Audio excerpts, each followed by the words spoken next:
Hi, everyone, and welcome to our third framework training for members. We are hosting these so that people can get more familiarized with the program and learn how best to use it to input their numbers, but also how they're going to get the most impact from it while reading their reports, playing with the what if games, um, and being able to put into action some of the recommendations from the insights that are given from framework into their schools to make as much impact and to help you be as financially healthy as possible, um, for your staff, for yourself, for the students, for everybody. So I have with me our financial analyst, Taylor Leaphart, today. He has really great insights, having worked at inside childcare businesses and with financials. So he's has a bit of best of both worlds in those experiences, and has really good insights on how he sees framework benefiting childcare businesses. So I will let him take it away and walk through the program with you guys, so you can start getting the most out of this financial program. Awesome. Thank you so much, Meredith. I'm really excited that we're picking up the ball and starting to really gear up our content around framework because for the longest time, especially within the last year, I feel like this is a tool that has been so underutilized within our service, our provided services. And now we're finally starting to give it some good face time and giving the recognition that it deserves because of how we can leverage it to not only benefit our financial situation, but also our operations.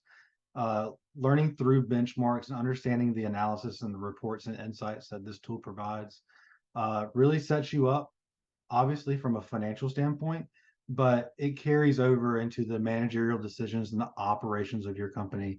And so I feel like this really gives a great holistic view of what a sustainable, successful childcare business could look like. And so let's just dive right in as we get through our demo. So for a quick agenda, we're going to walk through, do a framework walkthrough and get into some best practices, starting with inputting your numbers, then reviewing the reports and insights after we've inputted all of those numbers and gone through our revenues, our tuitions, our occupancy, and through into our staff, facility, and other operational expenses. Then we can start playing in some what if games based off of those reports and insights. And that'll just really allow us to see some sensitivity of if we increase in one area of our operations from just a tuition increase, how does that flow through to our profit? And if we have to increase a certain expense, what does that look like? And how does that change the makeup of our financial situation? So some really good tools that we'll walk through the latter half of our demo. And then we have with us Kristine, who will hop on and talking with us a little bit more about some recommended best practices and how to really take this tool and run with it as far as planning, forecasting, and budgeting for your school and for your business. So some best practices. We always try to emphasize coming prepared as one of the big starting points is inputting the numbers, is understanding what needs to be brought to the table and just kind of to set you up in the best way possible as far as inputting the numbers. So we always recommend your most current tuition rate sheet, your current enrollment, and your profit and losses on hand. So one important distinction to make is that we want your current enrollment for whatever period you're bringing that report in to also match your profit and loss. So if you have your current enrollment for the last 12 months, so you're trailing 12 months, we also want that profit and loss to reflect the same. Or if you have the most current full year, which is 2022 full year, we want that enrollment to match, just so that the model understands and can calculate your reports and insights the best and most accurate as it can. Again, this is a process, so we also encourage you to take breaks. Learning through and walking through all of this information can be very taxing, especially if it is your first time digging into the meat of your financials and all that information that it can provide. Take breaks. So we've built a tool so that with every page that you complete, it auto saves. So it's a great natural place for you just to take a breath, step away from the computer, get some fresh air, call me or Meredith or Kristine or anybody on the Hinge team to get some advice about where to put certain things or how to kind of go forward with the tool and make sure that you're using it to its fully capabilities. Um, Take breaks. We want this to be a tool that you get just as much out of as you're inputting. So always encourage to take breaks. And with that being said, let's dive right into the demo. So jumping in the framework, we've over the last, as I mentioned earlier, over the last year, we've really started to implement some great features into this landing page and throughout the input process. Kind of going from top down, we have started implementing all of our content specifically for framework and as it attributes to the operation of your company, accessible directly from your framework homepage and through the webinars and articles. These webinars will take you straight into YouTube, where it'll load in a playlist where this has all of our framework sprints attributed to the different facets and segments of framework, whether that be tuition, you're getting quality staffing, understanding the different areas of and how we broke up framework to be as beneficial as it is. And the playlist goes on, and we'll also be including our instructional videos for framework training in this playlist as well. So everything is very easily accessible and right at your fingertips on this webinars page. Now, we also have articles that are more bite-sized and in article form, but all of the themes carry over. We want to provide as much content and as many different avenues as we can, but we also want to make it accessible. So as you're inputting your information, this will also be a really great place to take a break. Go hit some of the webinars that we've done in the past just to kind of get some more insights and to understand better what else is out there, what themes are kind of buzzing around the early education space, and how it attributes to not only your framework, but your financials as well. So the first page, fairly easy. I don't think there's going to be a whole lot of information that you're going to need to bring with you to start inputting. Location, the center's name, address, city. This kind of gives the model a little bit of frame of reference around the benchmarks and some of the comparables for a location standpoint. And we'll just jump right into the tuition and occupancy. So we save and go next. This is one of the areas where I'm really excited about, and one of the best changes that we've made, especially from the feedback that we've gotten from our current framework users. We've really allowed the tuition to become very flexible and very malleable based on your school's situation.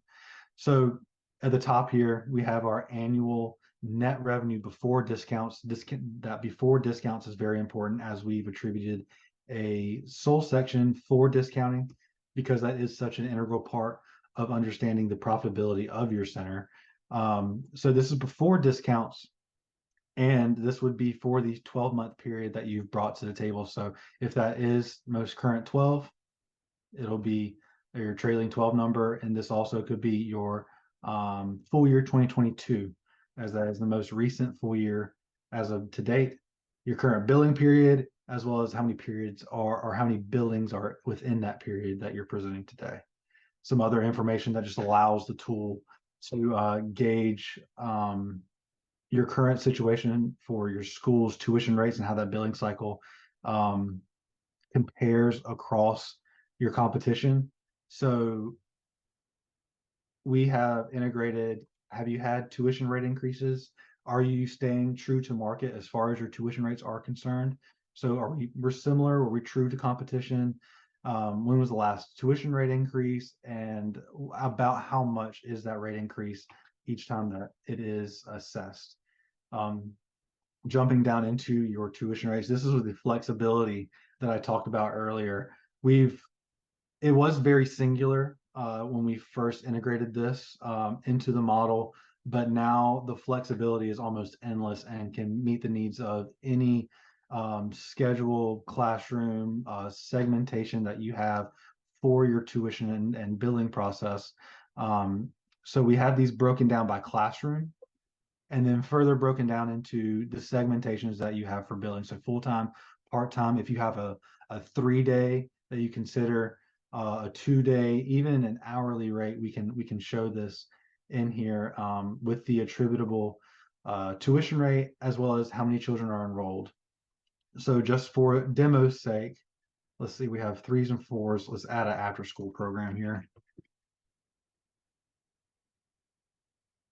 So we have an after-school classroom that we will say has a capacity of 30 children, and we have a full-time, and we will add a part-time rate as well, saying that our full-time rate is 150, and we'll jump down our part-time rate to 110 for simplicity. We have 22 children enrolled in our after-school full-time and 4 part-time. So really as simple as that. If we do have another after-school program, we can absolutely do that.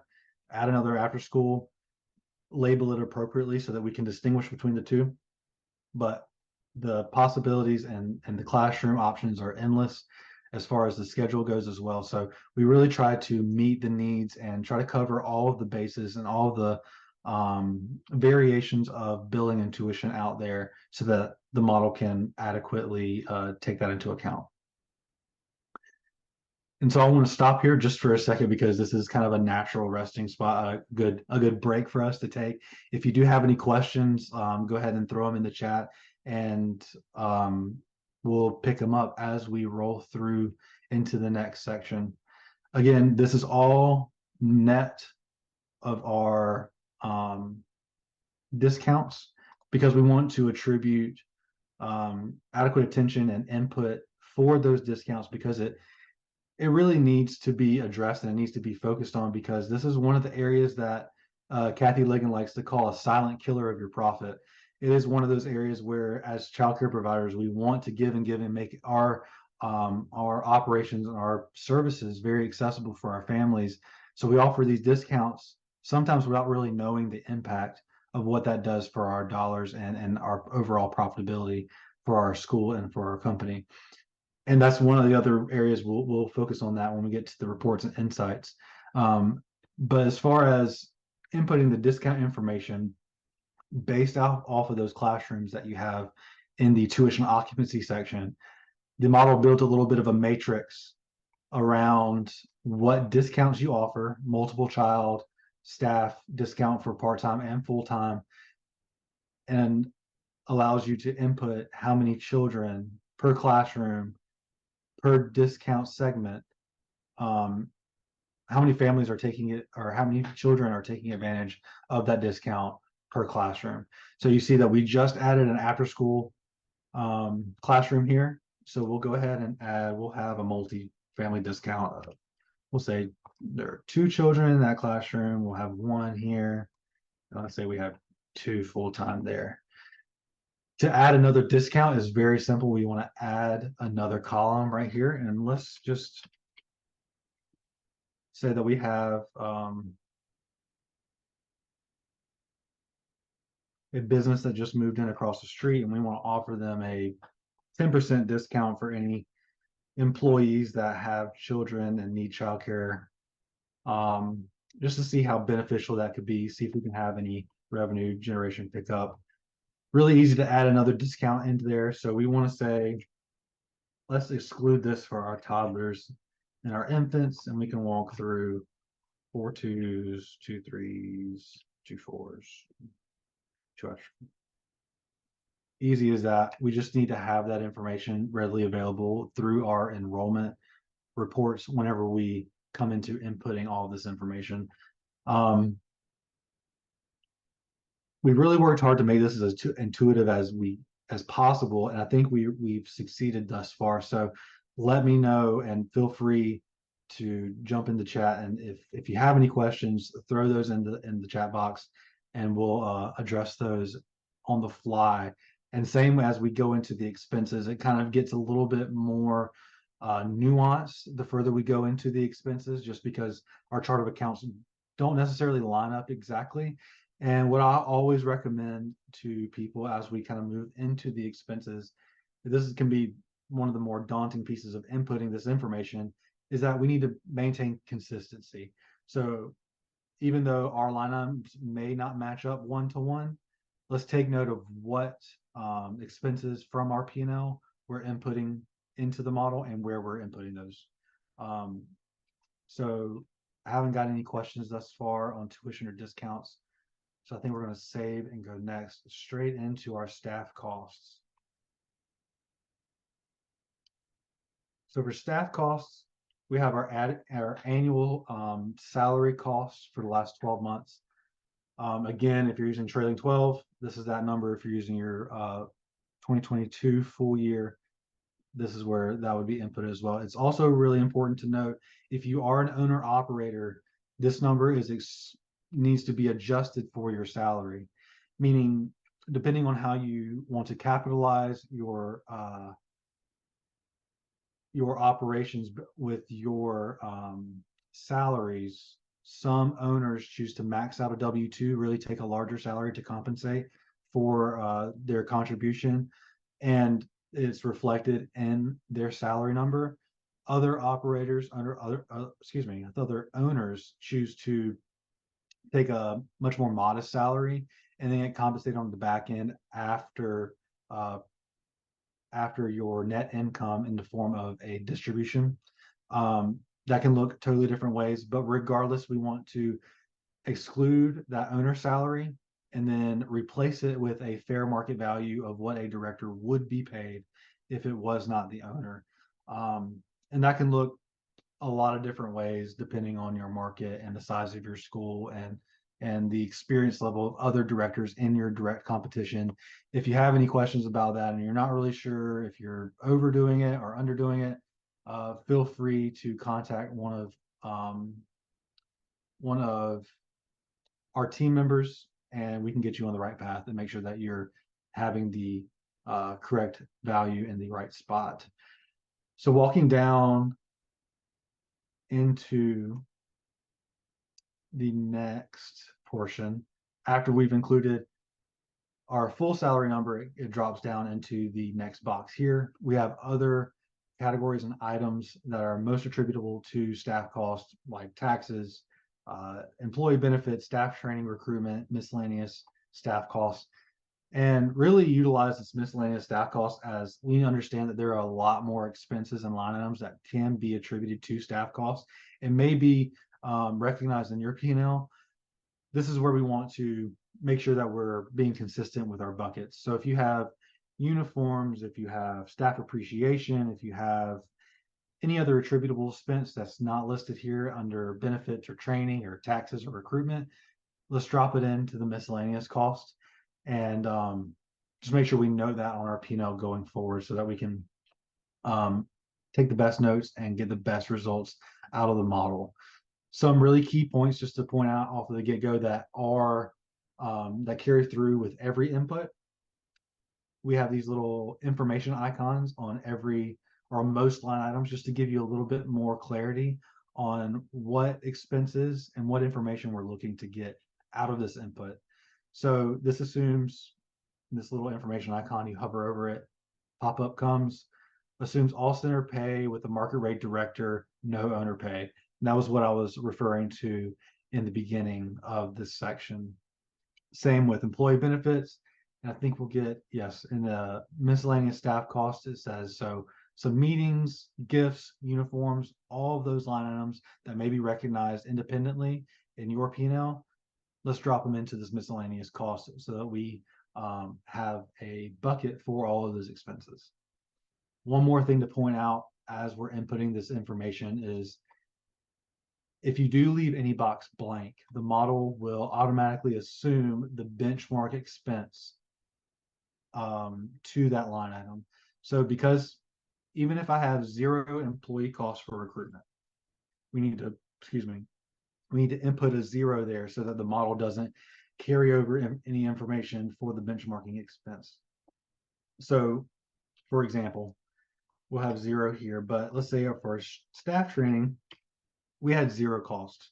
If I would leave it blank, the model, and once we get to the reports and insights, we'll automatically assume that I have $4,275 in staff training because I've left this blank. So if it truly is zero, let's input zero. And if not, we can input the correct information exactly where it needs to go. How are we doing so far? We feel good about this. This is kind of the first step in the expenses, and we'll only get a little bit deeper as we go into facilities, and then ending with operational expenses. The functionality of the tool is always the same, but we want to make sure that we're capturing all the information and as accurately as possible as we move deeper and deeper into the P&L. See, I got a hand raised. See, Kristine. Does this number include owner draws? I'm assuming that this is referring to staffing costs and any draws associated in the P&L. So any owner draws that may be recognized within your financial statements would naturally come under or after profit. Therefore, they're not recognized within your P&L. So we would attribute that as not a staff cost. That is a after P&L, after net income event. So no draws should be recognized within the staff cost section. Solely, we're talking about director salaries and other salaries from your teachers and staff. But good question. No owner draws should be taken into consideration when we're adding or inputting any information into this section explicitly.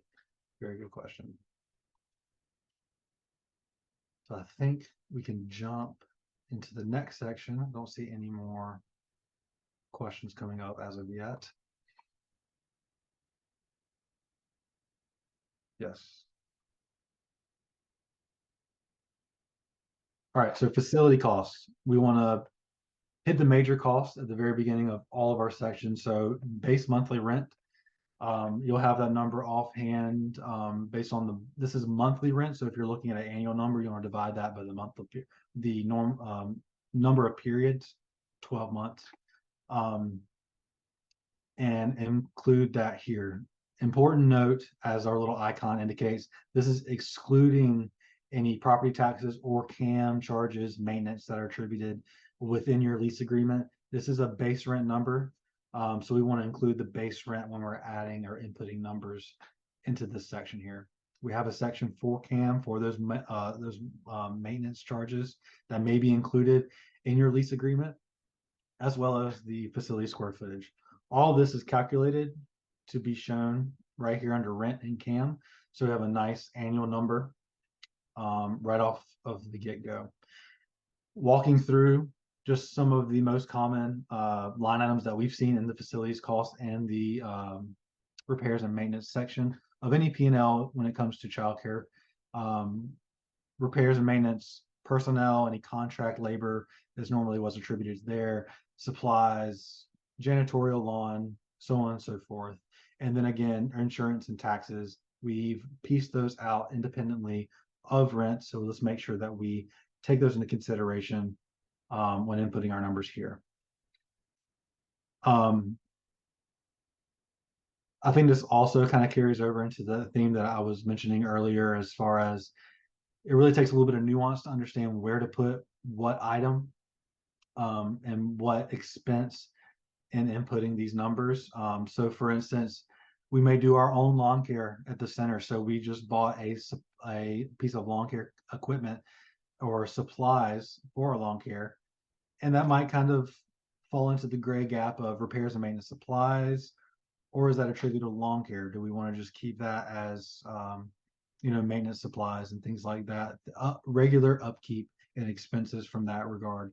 So really just use your best judgment. And like I've always said is I'd rather you be consistent in inputting these numbers rather than try to really rack your brain as to what's the perfect fit and really try to spend way too much time in understanding where to put the number rather than capturing it in the correct bucket for the model to digest.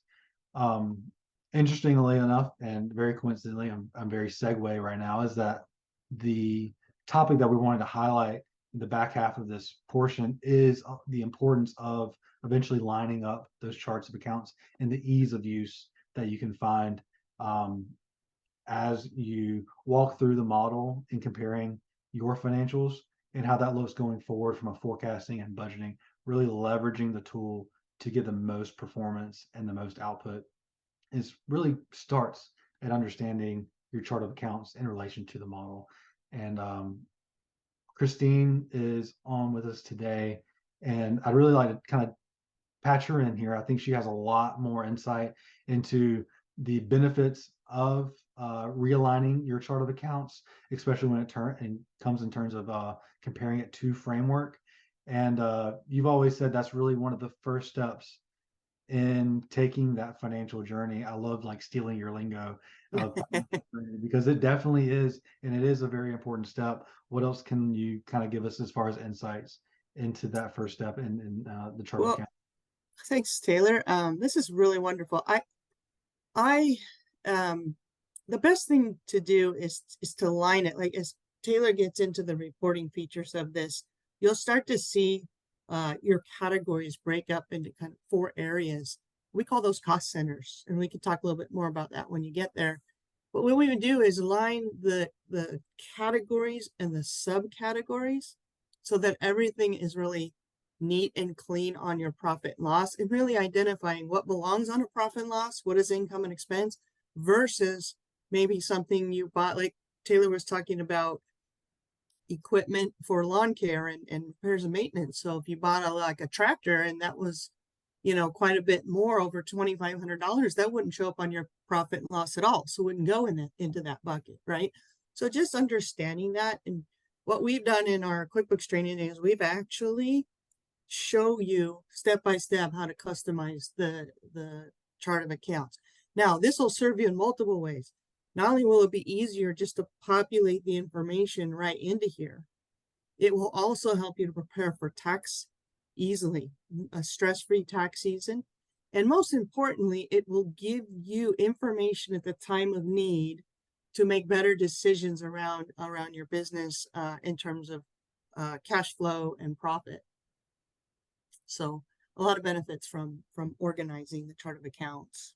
Yeah, that's really, really good insight. And I think as we're walking through to your point, the reports and insight that the tool kind of builds outside of this information really leans into utilizing those charts of accounts, and we can really start to see a one-to-one match as far as what the model says that we can improve on. We know exactly where to go now that our chart of accounts are aligned, and understanding that process and where that flows through financially. So awesome. Don't go anywhere, Kristine. We're going to hop back on in just a few minutes as we wrap up the framework demo. But kind of walking through, I don't see any questions that have hit the chat yet. So I think let's buzz on through to the operational expenses, because that really is kind of the meat of inputting all this data. But from a basic Point functionality, something out real oh, go quick. ahead. I'm sorry. I just wanted to associate something, with the conferences and all of the content that's out there and all the webinars that Kathy and the team does. The 5 areas of framework are also referred to as the 5 pillars. Am I correct? That's exactly right. So when you hear the words 5 or the term 5 pillars, we're really talking about breaking your business down into tuition, occupancy, discount, staff costs, facility, and of course the financial operating costs. So, and then that's where we break down, that's your P&L, guys, your profit and loss. That's where we're going to break down the 4 cost centers. Okay, so we're going to talk about staff costs more in depth. We're going to talk about facility costs more in depth.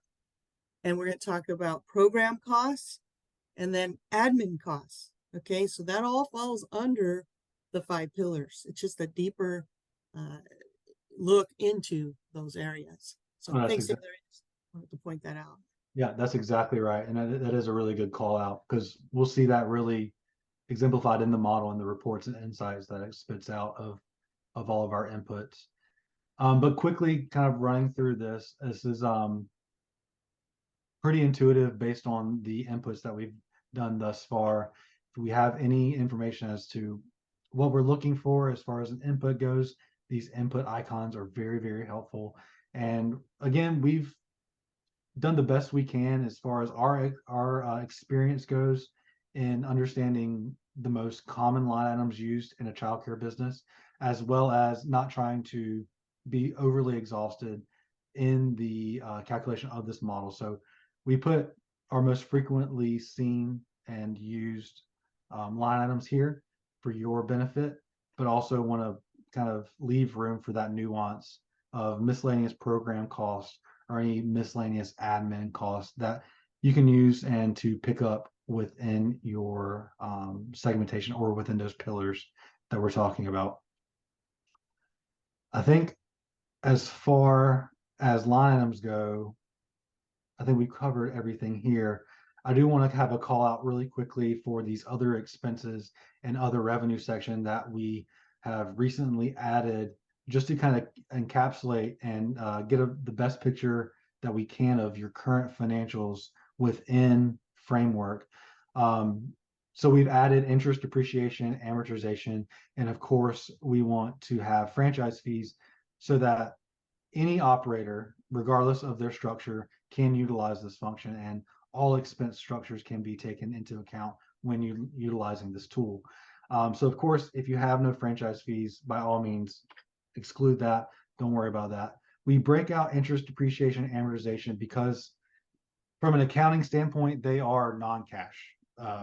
Outside of, I mean, of course, there are monies and dollars that flow out of your P&L that go to those areas. But as far as operating your business, there's no, you don't have to pay to get depreciation, or you don't have to pay a service so that you can get amortization. So we want to recognize those in a different bucket outside, but we want to recognize those just so that we get a full picture of your financials. Same with grant monies. Grant monies are a big portion of what kept us all afloat over the last 2 to 3 years. And we want to keep those separate outside of our tuition and outside of our discounts. But at the same time, we want to give an input to recognize that money and how it affects our overall profitability and P&L. Kristine? Yeah, sorry. I just wanted to clarify on the grants. When you see Please do. on your profit and loss, the taxable grants, the one-off grants that came in, got spent, were done, those will go below. If it's a grant reimbursement program like Great Start Ready or CACFP food program, that income is going to go up top and be included in your total income line because it's directly related to the expenses that you have ongoing. That's a great point. And there's a lot of times where we see that line's very blurry when we're kind of walking through P&Ls. But that's a really good kind of call out and just a good rule of thumb to go by, that if there are expenses directly attributable to those grants or that need to be verified through those grants, most of the time those are going to be recognized on top. Whereas if they are state funded kind of larger ARPA grants per se, those would be recognized below the line. Great call out, Kristine. As far as functionality of the tool goes, I think we covered it, and I think we're in a good spot to save and view our reports. And this is where we can kind of start to sink our teeth and really understand what the model is trying to communicate to us. And as I break down the reports, I like to just condense all of this information because it could be very overwhelming to see all this in max detail. And so we condense it down to those pillars that Kristine was mentioning earlier, just so that we can tackle this in bite-sized pieces.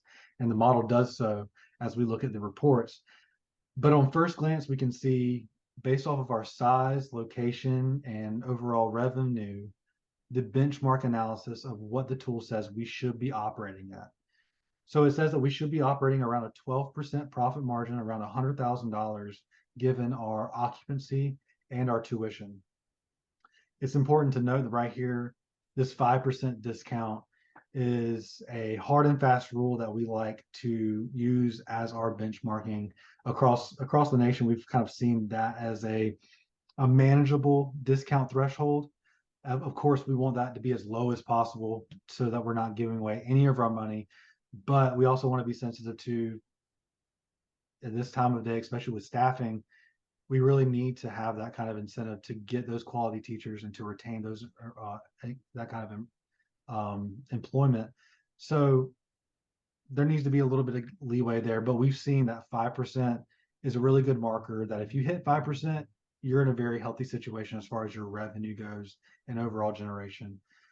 And then walking down through the expenses, we can see a comparison for the benchmark analysis on the far left, and then our actual data highlighted in yellow in this box, and then the variance. So we can see that we're doing fairly well from an expense standpoint, um, compared to the benchmark analysis. And we can start to dive deeper into any of these categories that we see fit. So of course, staff costs is always one that we want to drill down into. No matter how well or how poorly we're doing, let's always keep good tabs on where each dollar is going in that bucket. So we see that payroll taxes, we're very much in line. Employee benefits, we're going under so that we can have a little bit of extra that we could be spending in there just to kind of help in our retention. But overall, we're at a very healthy level, and same with all of our other areas. So just drilling down, let's just understand how much of every dollar is going to these items, and can I be spending more? Should I be spending less? Very good insights as far as the variance tool here. Mhm. What I love about this tool is that it starts to really drill down and gives you some awesome visuals into each of these pillars, and then also gives you some what if games. So here for the first insights as far as our tuition, we got green. Green means go, green means good, green means excellent. You're maintaining a healthy tuition rates, and it's really paying off. So this gives you some more graphs, some more content, some more digestibles to understand how well you're doing and generating revenue.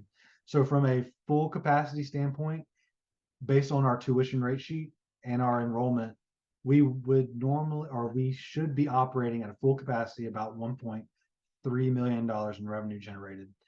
That means pedal to the metal, all levers pulled, we should be right there about 100%.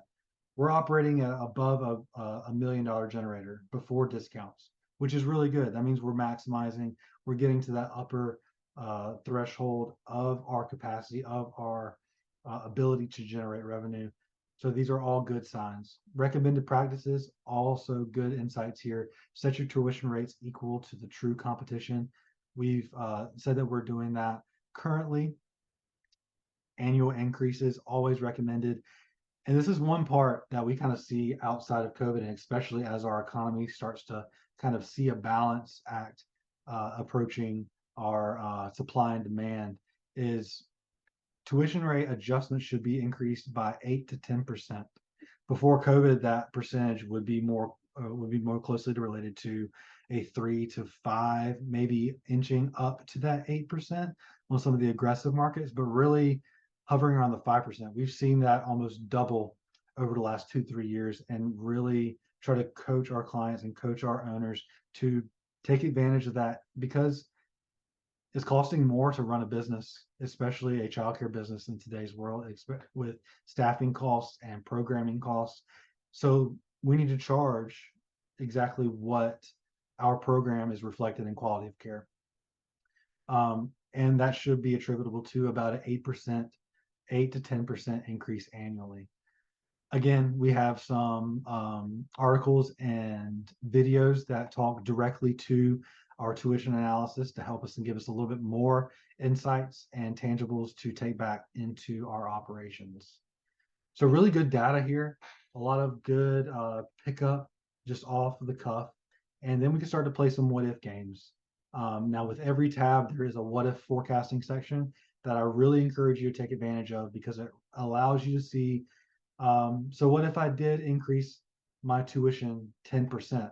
How does my overall picture look as far as my full capacity to my actual tuition and revenue generating? Where are the big gaps? Of course, we're seeing our threes be our largest gap, because that is our largest profitable classroom. But we can start to see some other areas based on our enrollment where we can kind of flex our ratios and pick up some of that implicit profit and bring that into our P&L as well. Let's kind of dive into the discounts. I think the discounts is by far one of the areas that you can spend a lot of time in regards to the what if forecasting, and we'll touch on that in a second. Again, same format. We get a kind of a status indicated here. We're in critical condition. We're way above that 5% threshold that we like to see right now. Our ratio of cost due to our discounting is about 10% of our net revenue.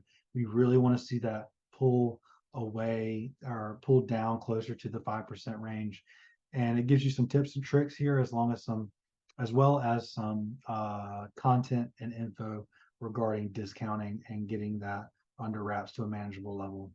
Have some great visuals here, as well as understanding as far as all of our discounts, where are we getting the most impacted area and what classroom is taking advantage of that discount. We see our 2s, our 3s, and our toddlers. Again, our toddlers, 2s, and 3s are really taking up a great portion of that discount. And now we can start to reflect, okay, if we did want to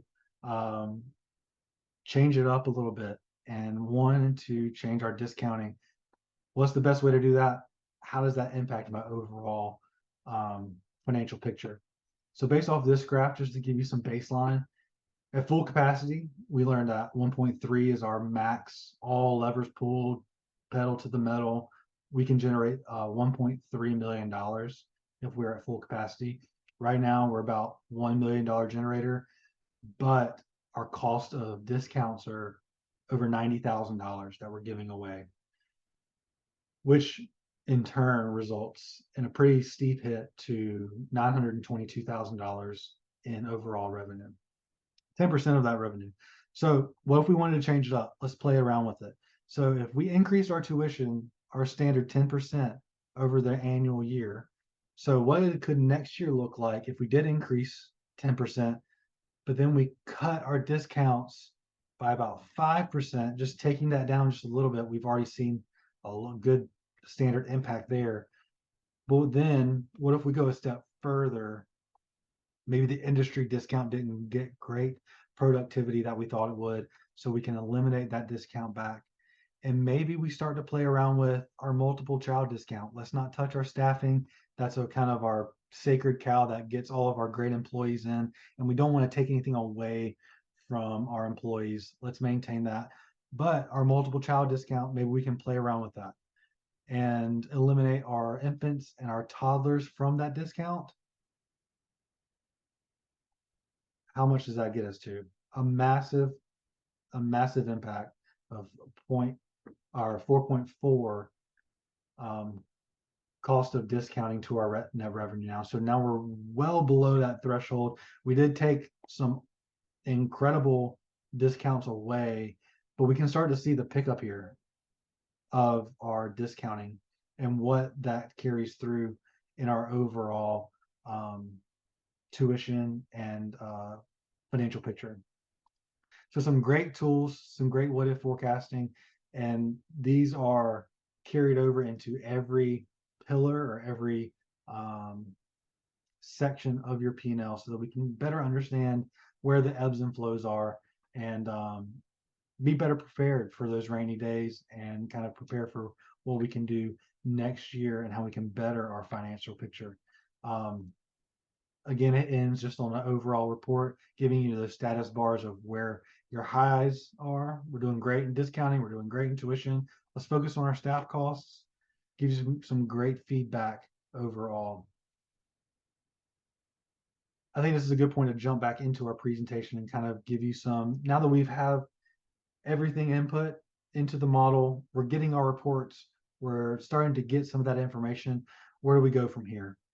So some best practices that we recommend is to always be checking that framework summary for those status bars, for those indication of critical areas, and always try to get to the go green, you're doing a great job, you're in a very healthy position, green status bar that lets you know that you are in the perfect spot for your size school and situation. We also recommend that you update your financials within Framework as often as you can. Of course, try to do it once a year, try to do it twice a year, but I think to really start to see the benefits and the information that this model can produce, quarterly is recommended, but I would even go as far to say once a month. That's really where you start to see some great impact into your managerial decisions and your overall operations of your company. Get your other directors, get your teams involved, get them some buy-in into the numbers and what their decisions within their schools. How does it impact your overall financials? How do every dollar that they spend, how does it come back full circle into the company? Are you getting good return on all of those expenses and all those investments within your school? And one best way that I could recommend you to get some good investment and return back into your operations is to go one more step further, utilizing these reports and attend some of our upcoming webinars that we have directly attributed to Framework and the processes involved. And I'd love to bring Kristine back in, and because she can talk to how her team is starting to structure her services and how they can best help you in your financial journey take those steps forward and really start to achieve your financial success and overall sustainability for your company. Yeah, Taylor. The first step is to focus on the QuickBooks class. Why did we choose QuickBooks Online? Well, Intuit holds 80+% of the market share, even more, and probably 95 or more owners adopt QuickBooks Online and come to us already with a subscription. So that's why we said, let's not beat them, let's join them. So we do QuickBooks Online every month, and it's a 2-hour session live. And I'm your instructor for that. And we do break down the financials, just like we talked about here, and totally align it with Framework. And then we break down a journey from that process. So your QuickBooks gets cleaned up, or your company financials get cleaned up in alignment with Framework, and then to seek out the higher level strategy and things that you can do as a business owner to really make your information, your financials, a cash management profit tool for you.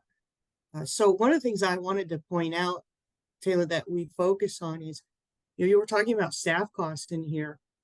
And I agree, monitoring this every month, but twice a year doing a deep dive analysis on tuition, because staff costs are going up.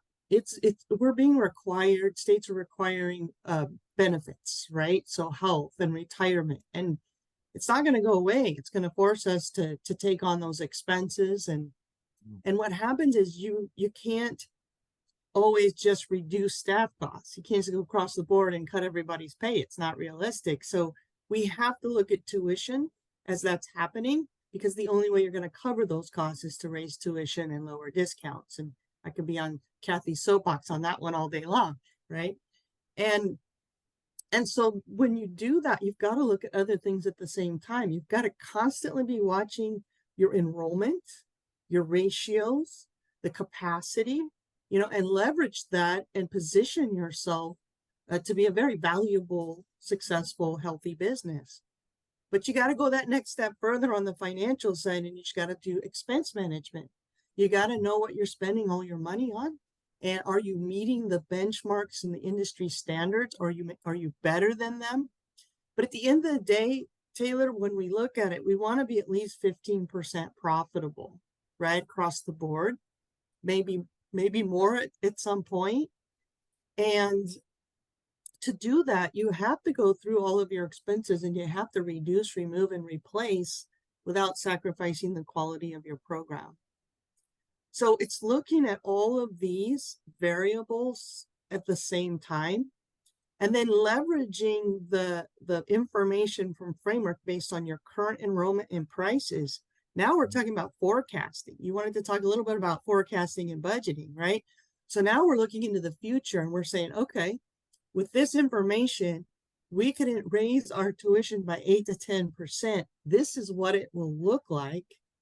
You know, some of our costs like food and program might go up a little bit, but everything else will stay somewhat consistent, right? And so how could we then take that information and populate a budget for the next year, knowing we're going to look at tuition at least twice a year in a deep dive way, right? And then throw those numbers into that process. So we already know what it's going to look like. And if we monitor what we've budgeted and forecasted, raised our tuition accordingly, and compare that to our actuals, it'll keep us in line with where we want to be and hit that 15% profit. That's awesome stuff. I feel like we all got a little bit of a taste into your monthly coaching call there. So that's like, if you want to go a little bit further, I mean, we always strongly encourage you to seek out content and to seek out more resources as possible.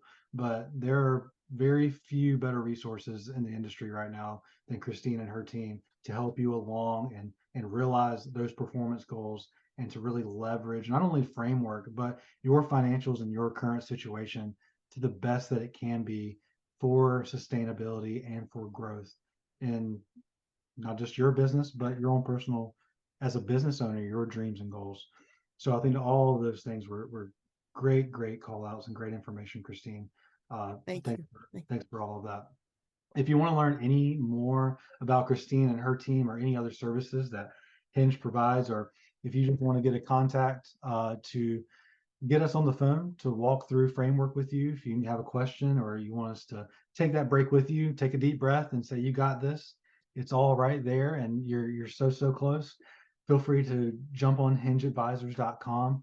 If you want financial coaching specifically, the success services team is all listed under the financial coaching arm and success services tab.